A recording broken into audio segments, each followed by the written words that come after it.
बड़े लंबे समय से मेरा विचार था कि ब्रह्मचर्य विषय पर फिर मैं दोबारा से प्रकाश डालूं, क्योंकि मैं इसके कुछ पहलुओं पर प्रकाश नहीं डाल पाया था। हालांकि अब प्रयास करूंगा क्रम के अनुसार वीडियो लाने की और इस पर प्रकाश डालने की, कहानी के माध्यम से ब्रह्मचर्य के चमत्कार आपके समक्ष प्रकट करने की। चलिए अब जान लेते हैं उन घटनाओं को जिसमें ब्रह्मचर्य के महात्म्य का भारी रहस्य छुपा हुआ है। बुद्ध के मौसेरे भाई आयुष्मानंद बुद्ध से संन्यास की दीक्षा ग्रहण करने के बाद प्रवज्ञा लेने की ठान ली। जब वह घर छोड़कर जाने लगा तो अपनी पत्नी से कहा, मैं अपने भोगी जीवन का त्याग करके चिंता और द्वेष, मोह और ममता को सदा के लिए छोड़कर प्रवज्ञा लेने जा रहा हूं। आयुष्मानंद को इस प्रकार वैराग्यवान देखकर पत्नी ने उसे विदाई देते समय कहा, जाते हो तो भले जाओ, अपने जीवन का उद्धार करने प्रवज्ञा ले लो, कोई बात नहीं, लेकिन कर्म भाव से इस कर्म पतिता को भी कभी कभी जरा याद तो कर लेना। पत्नी ने इतना ही कह दिया था, कर्म पतिता को कभी कभी जरा सा याद कर लेना, बस यही शब्द। प्रवज्ञा लेने के बाद यह शब्द आयुष्मानंद के मन में कभी कभी गूंजते थे।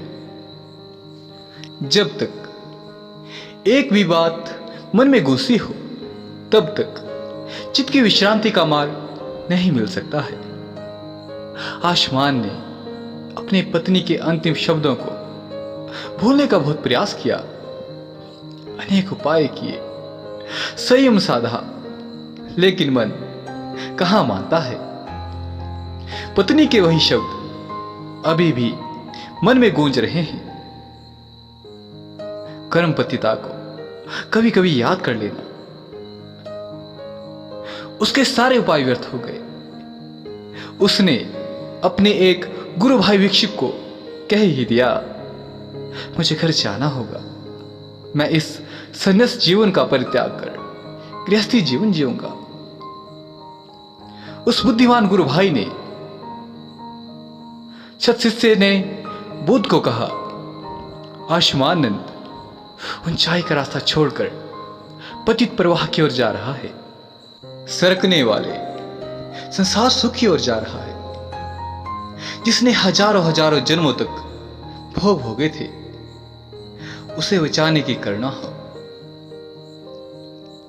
करुणावान हृदय ने स्वीकृति दे दी।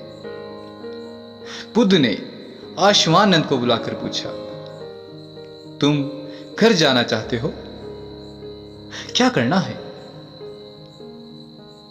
कानों में गूंजते रहते हैं बनते, मुझे उसकी बहुत याद आती है, याद उसकी और वेश भिक्षुक का मुझे अच्छा नहीं लगता, घर में रहकर भजन करूंगा। बुद्ध ने कहा, अगर घर में रहकर कोई भजन करके सफल हो जाता तो कई लोग ऊंचे अनुभव के धनी होते। कोई कोई अवतारी पुरुष घर में रहते हुए दिखते हैं, लेकिन वे घर में नहीं, ईश्वर में रहते हैं। ऐसे कोई महापुरुष इस संसार में रहते हुए संसारी वातावरण से अप्रभावित रह सकता है। बाकी साधक को तो साधना के लिए विषय विकारों को गिराने वाला वातावरण नहीं, बल्कि विषय विकारों से बचाने वाला साधु संतों का संग, एकांत एवं ध्यान भजन का वातावरण ही चाहिए। आयुष्मानंद ने खुले हृदय से कहा, मैं प्रवज्ञा के नियम नहीं निभा सकता, मुझे उसकी याद आती है। त्याग कर आए विषय भोग और पत्नी, फिर उधर जाते हो।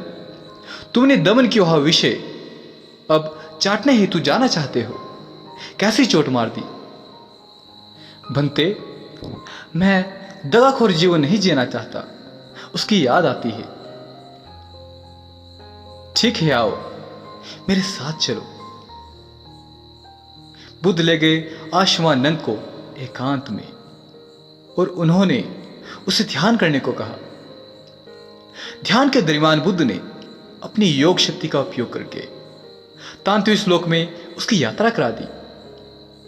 तांत्विक श्लोक में वह क्या देखता है कि यहां गजब के सुंदरियां हैं। अप्सराओं का सौंदर्य तो वह देखता ही रह गया। बुद्ध ने पूछा, क्या इनका सौंदर्य और तुम्हारी पत्नी का सौंदर्य बराबर का है? आयुष्मान, नहीं नहीं बनते, क्या कहते हैं? इन अप्सराओं के रूप लावण्य और सौंदर्य के आगे मेरी पत्नी का चेहरा भी भद्दा लगता है। क्या सौंदर्य का अंबार है। इनके पैरों के नाखून कितने चमकीले हैं। इनके पैर देखता हूं तो इतने सुंदर, सुहावने और आकर्षक हैं कि सौंदर्य के प्रसाधनों का उपयोग करके मेरी पत्नी शादी के दिनों में दुल्हन बनकर दिखती थी। उसका मुखमंडल भी इनके पैरों के आगे कोई मायने नहीं रखता, अति तुच्छ दिखता है। बनते, मैं ये क्या देख रहा हूं? आयुष्मान, मैं तुझे अप्सराएं प्राप्त करवा सकता हूं। बनते, मैं आपकी सभी बातें मानूंगा, सभी शर्तें मानूंगा, बस मुझे ये सब मिल जाए। महात्मा बुद्ध उसके चित्त को भूलोक में ले आए।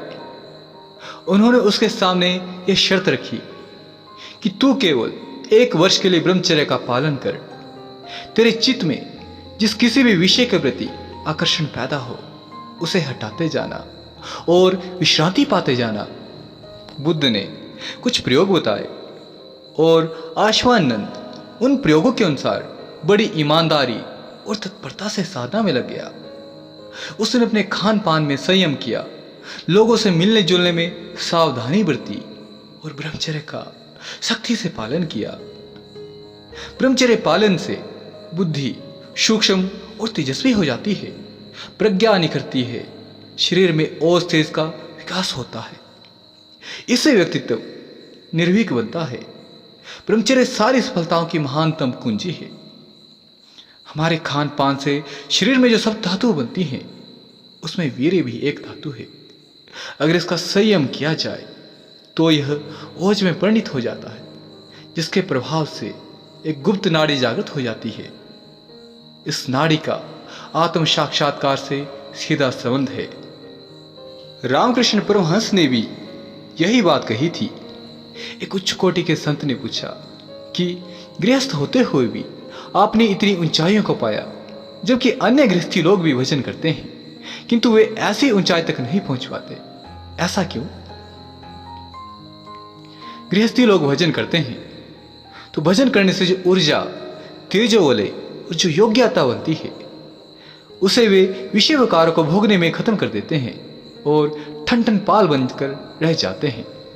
लेकिन मैं शादीशुदा होते हुए भी शक्ति का हार्श नहीं होने देता हूं। मैं गृहस्थ दिखता जरूर हूं, गृहस्थी के व्यवहार भी करता हूं, लेकिन विकारी जीवन नहीं जीता हूं। मैं बाजार से गुजरता हूं, लेकिन खरीदार बनकर नहीं। रामकृष्ण ठाकुर ऐसे ही थे, तभी तो भगवान रामकृष्ण होकर पूजे जा रहे हैं। ऐसा कोई विरला ही पुरुष होता है। आयुष्मान, क्या खाना, कब खाना, कितना खाना, कैसे खाना, ये सब विवेकपूर्ण विचार कर खाता पीता। अब वह स्वाद का गुलाम नहीं रहा।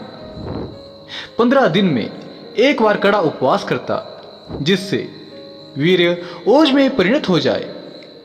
उसने 1 वर्ष तक ब्रह्मचर्य का पालन करने का दृढ़ संकल्प लिया था, ताकि बाद में 500 अप्सराएं उसे सदा के लिए भोग में मिलेगी और ऊंचे लोक में रहने को मिलेगा। शुरुआत तो हुई थी भोग के लालच से।